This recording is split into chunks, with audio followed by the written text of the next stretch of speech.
Hi, everybody. This is day 1,478 days since Richard was premeditatedly murdered on Fort Bliss.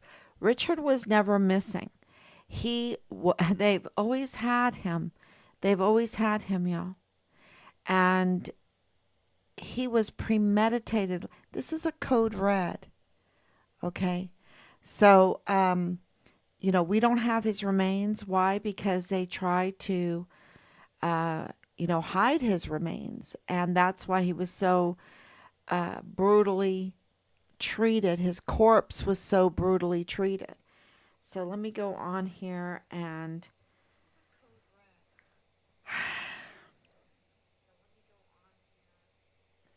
so lots of developments, always a lot of developments, always breaking news.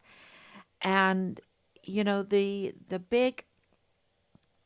the reason why is because you have to go through all of the evidence all the time. Because of all the new developments, you're always having to go back. And so we're looking at First Sergeant Ruggiero right now, First Sergeant Michael Ruggiero, and his wife, Hema Xochitl Ruggiero. We're absolutely looking at their participation and all of this that has been throughout these 4 years, and it's been absolutely criminal. And so, to go through and uh, ask, uh, did they play such an important part in the murder case of Richard?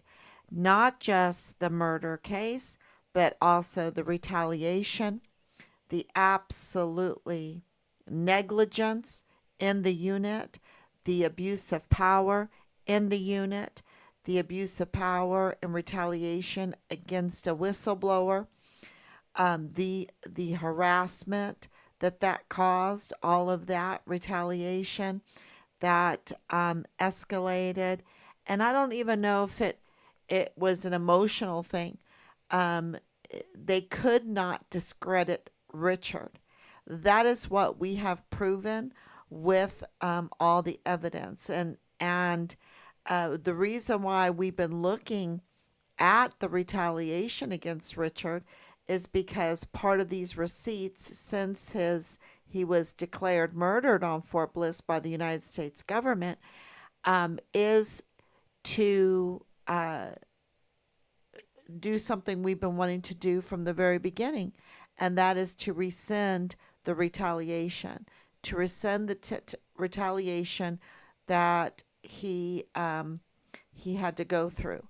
And uh, we're in the process with our CAO to do that with there's just a lot of paperwork you have to do. They don't make anything easy, and they're not going to do it because they've done the investigation, that they have filled out the paperwork and taken appropriate action against the leadership that has abused their power and retaliated against a whistleblower, leading to a brutal murder and a brutal cover up, right? Because it's a crime to disrespect a corpse like this. Okay, it's a really huge crime, and so the crimes going on, um, are just piling up, absolutely piling up. So, uh, so we're wanting to make everything right, get Richard's remains, and we feel like, um, you know, our duty to Richard is to make everything right as well as we can. We can't bring him back to life, um, but we can um, hold those that retaliated against him accountable and get them to withdraw, to rescind what they did. And we're working on that on many fronts, because it wasn't enough that they retaliated against Richard while he was alive for being a whistleblower, for reporting the criminal trafficking, but they retaliated with a smear campaign after he was murdered. And, this is how low these people are. They're very, very low. And yeah.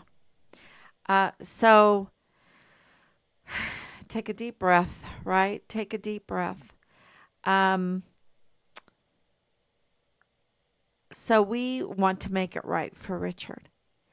And we've had huge breaking news in our favor because of that. And I think we're going to really shake up El Paso again. You know, all these little things, how, what we're doing to move this case forward, to uh, get, uh, well, I think to get the continued institutional support that we've been getting. In order to get that institutional support, you've just got to be on it all the time. All the time.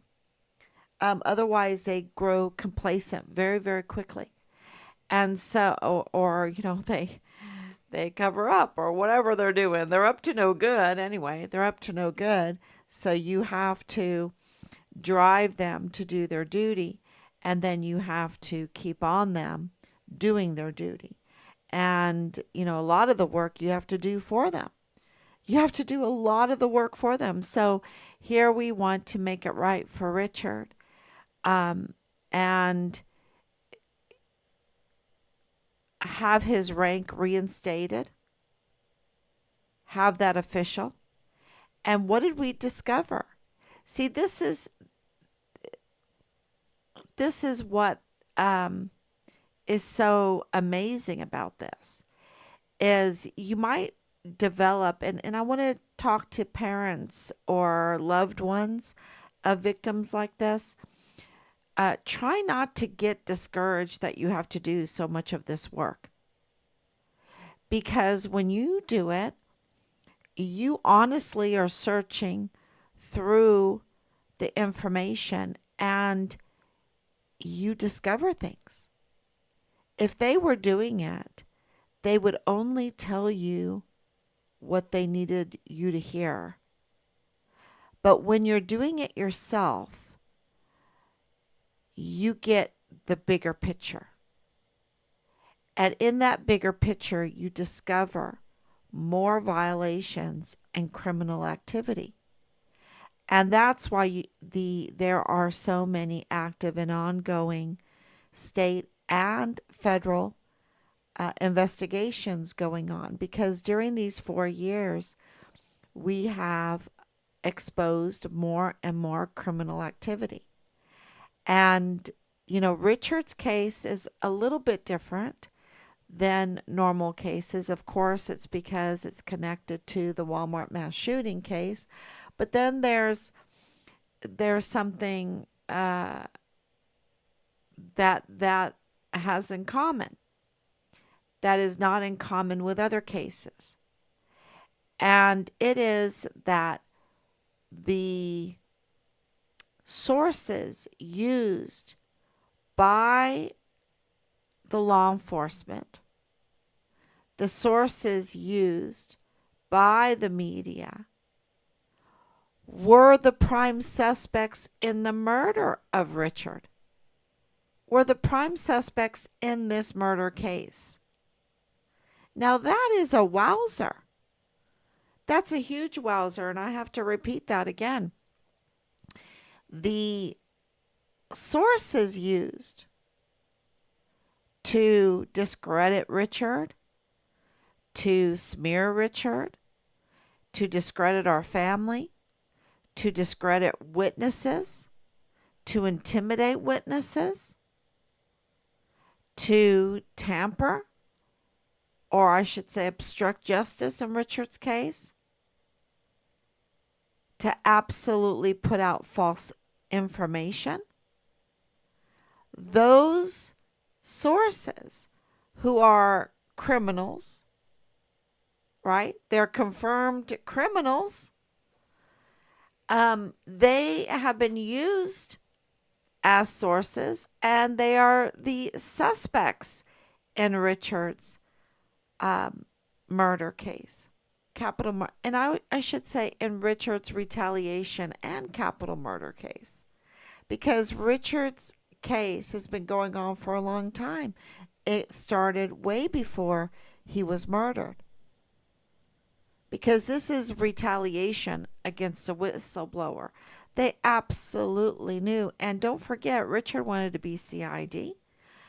Don't forget that we're still waiting for his academic records so we can show that he was involved with the CID, that he was involved with Park University. We're waiting for that. And, for that information to be withheld from us for so long is also criminal. And that's ongoing. But they could not discredit Richard. They could not make the smear stick. He is clean. He is clean. He's very clean.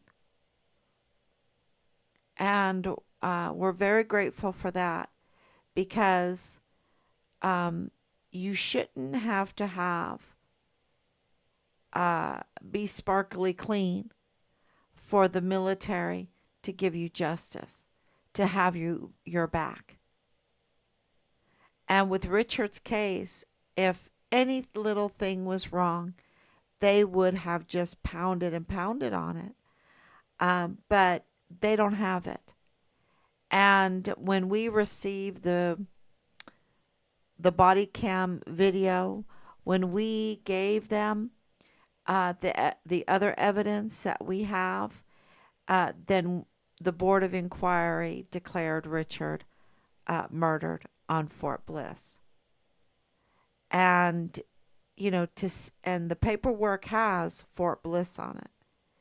And for our son to lose his life on Fort Bliss, and they say they don't have his remains, that's absolutely bogus. That's just impossible. The amount of money and resources and personnel for security on Fort Bliss is just huge. So, that's just an excuse. And to have criminals, confirmed criminals, being used as sources, and then Fort Bliss to corroborate, or to corroborate those sources as valid when they are convicted criminal and confirmed criminals and suspects. Not only that they have already this conviction of criminality, right, and then some confirmed criminals, they've already were discredited before.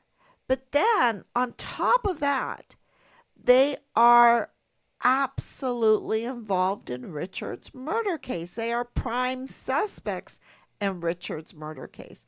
That's such a wow. How can that be? And that's what this is.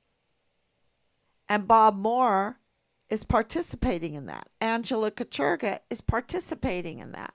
They are criminal.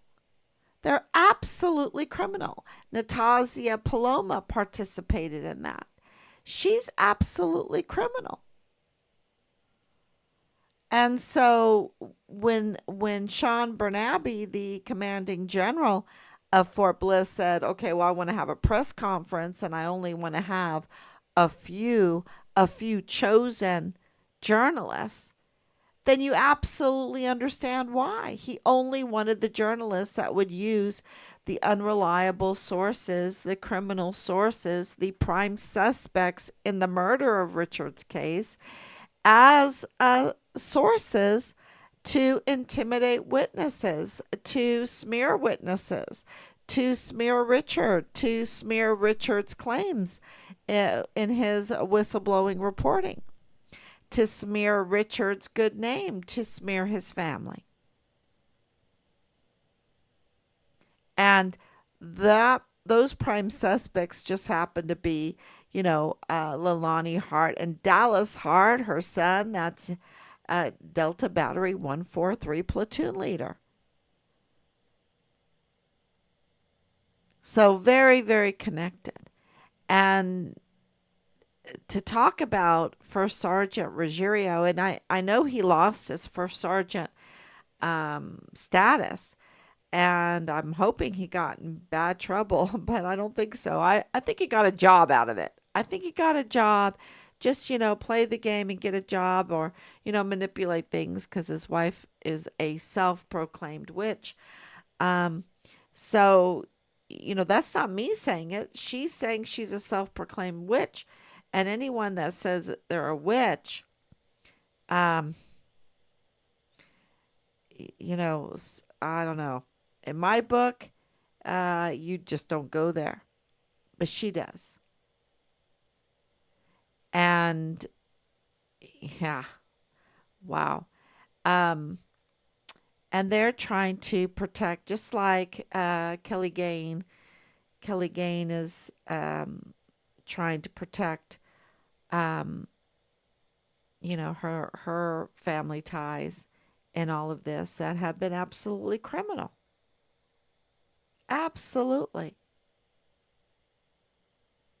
They could all come forward and be witnesses, but they've been silenced or intimidated, and I don't want to make them feel like they're victims. They're not victims because these people, um, are absolutely connected.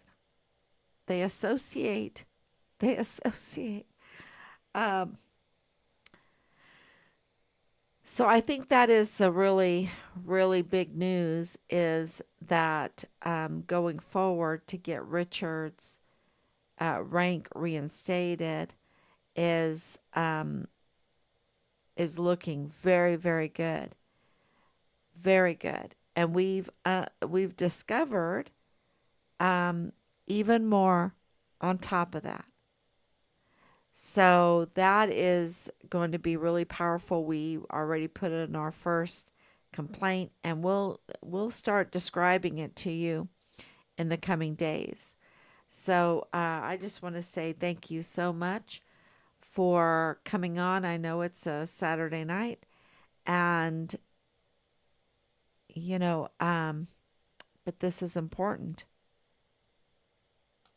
This is very important. And so that's why we're very grateful. So please share and please comment. Please join. Um, but absolutely, please share. Thank you so much. God bless you. And we'll be back tomorrow, God willing. Bye bye.